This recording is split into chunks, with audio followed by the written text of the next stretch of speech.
Hi, I'm Murph Little. Most of you probably know that,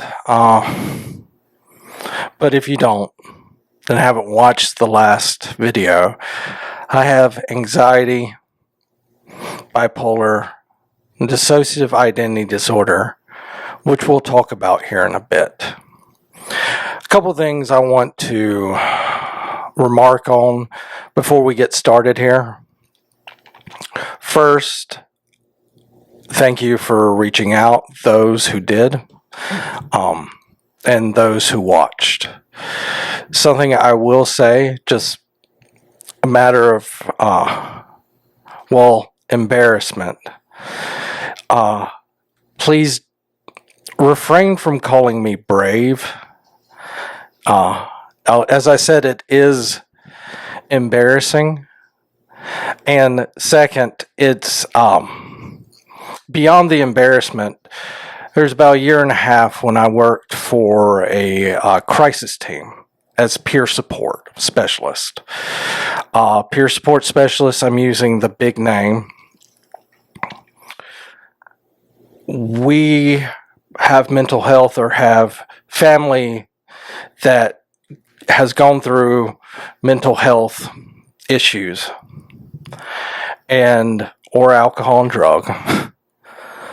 And I got used to telling my story where it isn't even that big of a deal.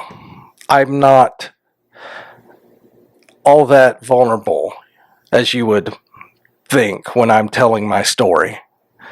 It is not rote, but it is a comfortable space for me. In my previous video, I said it wasn't fun, and it's not. But it's also not something that I fear. If there is something that I fear, I will make sure to preface it. Second, and this one is particularly for my mom. You haven't done anything wrong. You and I have had discussions that you aren't the best mom for kids, but you're a damn good one for an adult. You're the best adult mom that I could ever hope for. And people are proud to know you and to know that you're my mom. So we're good. That being said, however, there may be things in here, not just this video, but future ones, that won't look good for you. I like to think that your growth is something that needs to be shown as well. That no, you weren't a great mom growing up. You were focused on feeding us, which was, good, being the size that I am. But we were all going through our trauma then. And your growth matters as a part of my story. With that being said, let's get into our story. Yes, I have a story today. Why 4 cracks to the skull? It's because, I'll remove my hat, you can't see them, but you can feel them across my forehead. 4 cracks from a baseball. And I think that's really the impetus of the multiple me's, the dissociative identity, the multiple personalities. There is some evidence that I was already suffering from it for a little bit, but if you want a watershed moment to go, when did things change? I'm not saying go bad, but when things changed, it's that. The story, out of context, is kind of funny. So join me. Imagine a rotund child wearing glasses evocative of the child Randy from A Christmas Story. Those round, thin, brass-framed glasses with big popping lenses that had a tendency to fog up. That was Murphy. And Murphy loved baseball. Absolutely adored it. What he loved most, beyond hitting the ball, was running bases. God, he loved to be out on the base path. That's where the action was. That's where he could run.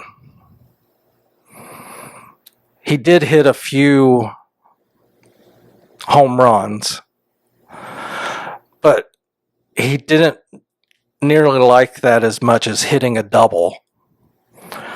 So he could, be on the path, get a lead, run in.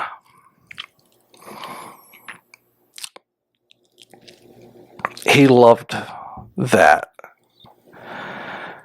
But he wasn't such a good fielder. In fact, he was pretty damn bad at it. And the thing is, he could have become better, but he really, really wanted to play first base. And what an indignity to him, that they put him out in the outfield. Left fielder, the easiest position to play. It's where they put all the bad kids. Put them out in left field. Hopefully the ball never sees them. So during baseball tryouts for it was a middle school team or JV, I can't exactly recall. I think it was JV as I'm talking about it. So it's tryouts. It is so cold where it hurts to breathe. But before it's my turn to field, there were these running, there was running through the outfield, just tracking speed, and there were kids that made fun of me a lot for being unathletic, fat. I was the most made fun of kid in school. But I did relish while I was breathing that icy air that really made my lungs heavy. And I could taste the iron in my mouth. I relished looking back at just about I think every one of the worst offenders who gave me grief about being unathletic, I'd beaten. Of course, there were still lots of people who had beaten me. But just the look of disbelief and shame for being beat by me, that was glorious. So I'd shown off some athleticism. Then it came time to field the balls. If anyone has ever been bad at Little League Baseball, you probably know the term, don't slap at it. Don't slap at it means that you're afraid of getting hit by the ball. So you just stab at it without and not let the ball come to you. You're defending yourself from the ball. So we got to fielding, and I told myself, you just have to get to the batting portion, which was the next day. Just don't screw up. And finally my time comes up, and the ball is skied to me. And those glasses that like to fogged. I was blind. It was light, and the steam on my glasses, the pressure. I don't even really know the scientific term. But know that I saw nothing. I knew by the sound of the ball coming out, it would be near me, but I didn't know where it was. And in my defense, I tried to guard myself and catch the ball at the same time, and it sailed over my glove and popped me right here. I was a tough kid. I needed to be tough.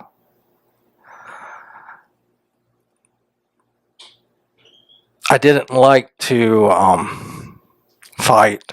I've never really liked to hurt people. And getting made fun of all the time, you learn to be like a stone. You try to be impervious to everything. I wasn't, but I was trying desperately. So when it knocked me real good, past my glove, and caromed off my head. And when I mean carom, it traveled 20 to 30 feet off of impact of my head and rolled to the fence. My friend CJ said when he was watching it, they was afraid that I had died or would have died because of the sound. And me being tough and not wanting to show vulnerability, I turned a circle around.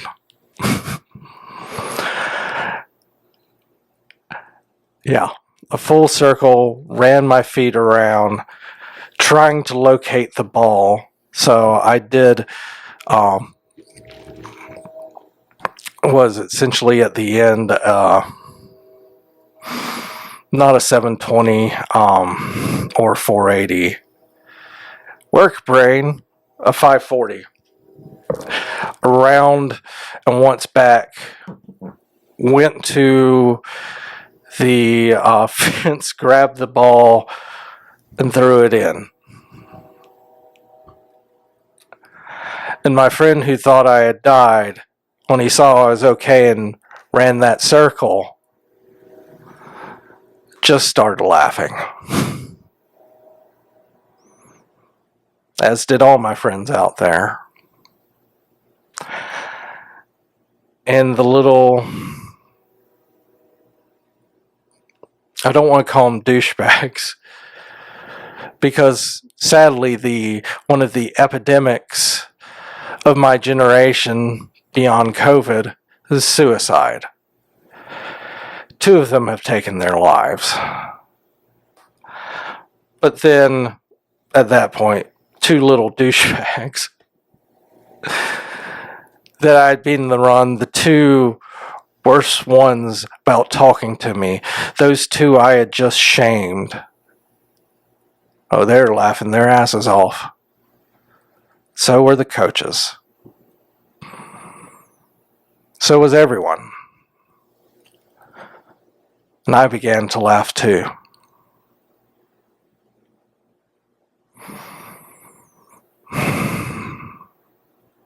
When I was asked by my stepfather if I needed to go to the hospital. I said I would be fine.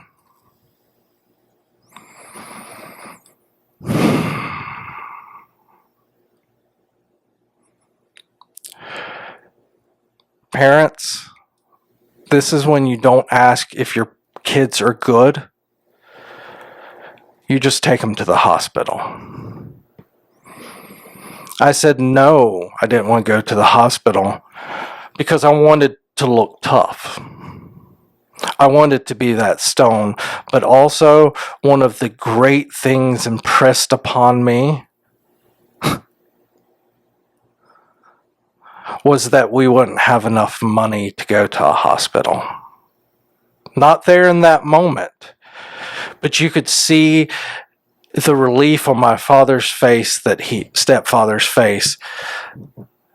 that he wouldn't have to spend money on me when I had just taken head trauma.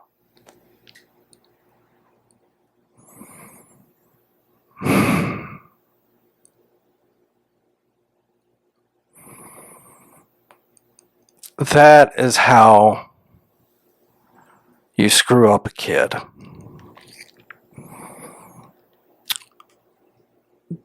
My mom wasn't there. She'd only heard story of it, and it was downplayed and laughed at by my stepfather later on at night.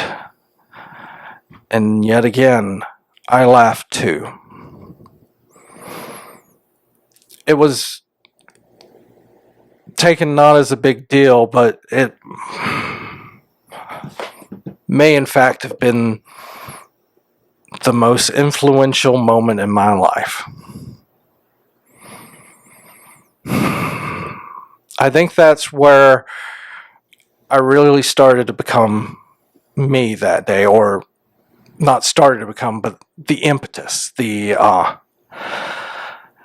that moment where Murphy said, I can't go on living like this. If I have to go on living, it's going to be as another person.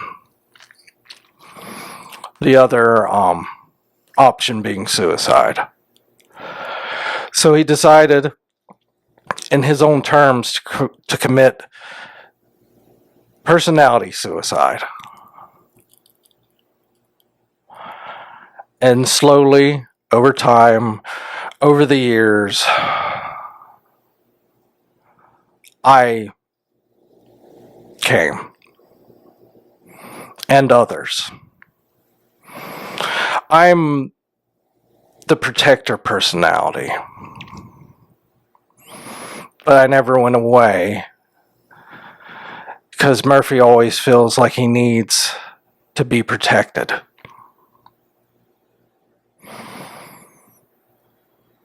He's still, and he's talking to me now as we're doing this, because it's painful for him, but he's reassuring me right now.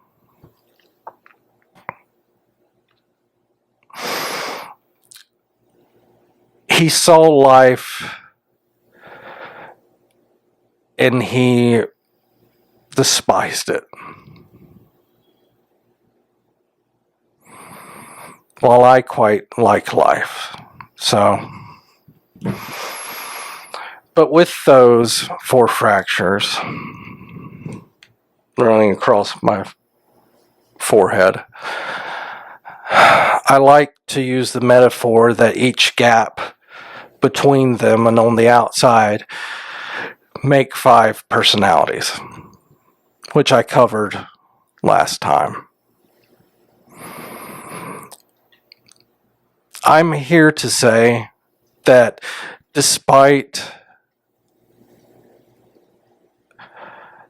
what would seem to be the worst thing, that sometimes the irresponsibility of your parents and your loved ones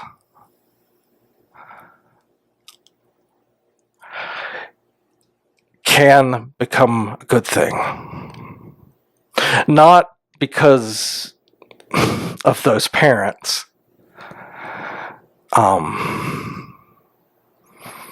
You should forgive your parents' sins. You should. But you also need to remember their lack of responsibility. But despite this, through luck, through willpower, and I would say by God as well,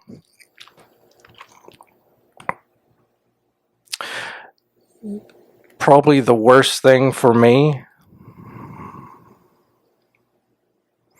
pivotally, worst thing for Murphy, pivotally, created me. And I'm happy. Maybe not every day. But for the most part, I am.